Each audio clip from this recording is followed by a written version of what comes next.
Good morning and welcome to June 1st, 2020. Can you believe it? We're at the halfway point of the year. Wow.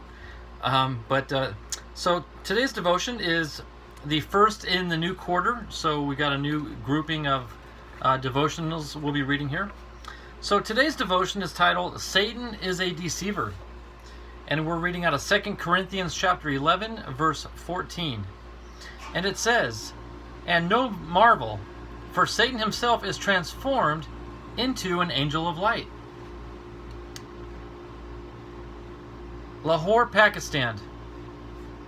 Dr. Mima, fake neurosurgeon, deceived National Services Hospital Administration and performed many complicated brain and spine surgeries on patients for 8 months with fake credentials in the second largest health facility in the country of Pakistan. After exposure, she continued surgeries until she was removed and was only fired without punishment because of her social connections. Now, Satan has been deceiving God's people for 6,000 years. Satan's deceived ministers are the disciples of Satan. However, they pretend to be disciples of Christ. In every false religion and cult, Satan rules by fear and deception. If Satan presents himself to man as a comforter, he can easily exchange God's agenda for his own. Parents have been known to scare children into submission by conjuring in their mind an evil creature that will get you if you don't straighten up. Satan has been deceiving young people by making sin appear pleasurable. He teaches them also not to fear evil creatures, having them play with monster dolls, monster games, and watching evil entertainment until satiated children believe evil is normal. If sin was not any fun, Satan would have no customers. He makes sin socially acceptable, but hides the consequences until it's too late. He was created a most beautiful angel, full of wisdom and beauty. God never took that away from him. He uses wisdom and beauty to trap us, making sin practical and pleasurable.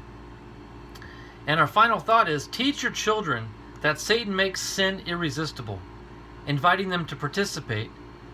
Teach them to ask, what would Jesus have me to do? You know, it's true. If sin were not fun, people wouldn't sin. The main reason people sin is because it brings pleasure. It is fun to do. However, there's always a price to pay. Now, there is sinful fun and there's righteous fun. And I mentioned this not too long ago. The most fun you can truly have is true fellowship with fellow brothers and sisters in Christ. I've had more fun as a Christian than I had in the secular world. But it just doesn't appear to be fun because it's not all the glimmering lights and the excitement of the moment. It's a different type of fun, but it's a more righteous fun because there's no guilt involved. You're not sinning. You're just having true brotherly loving fellowship. That's fun. And it's so true. Satan is a deceiver. Satan doesn't come up to you with horns and a pitchfork saying, "I am Satan, do what I say." People will turn tail and run. But when he strolls in, looking debonair, got a nice suit and tie on, you're like, this guy looks intelligent, this guy looks smart. That's the way he appears. God created him as the most beautiful angel of light. Satan was a beautiful, beautiful being, and still is. And that's the trap. Satan uses that to his advantage.